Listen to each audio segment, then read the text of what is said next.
Morning, friends. Drive a Jeep Wrangler and have your latch break. Got a simple, easy way to fix it without tearing your whole car apart. You need a 13mm socket and a ratchet.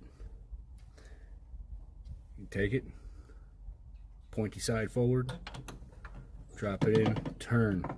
Now you can get in your working space. Get your socket on there, and then just unscrew the screw.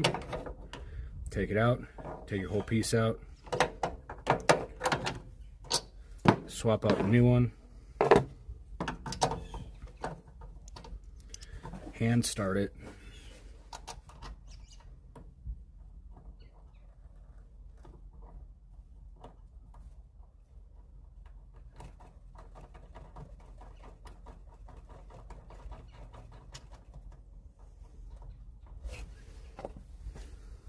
pointy side forward, drop down, 13mm,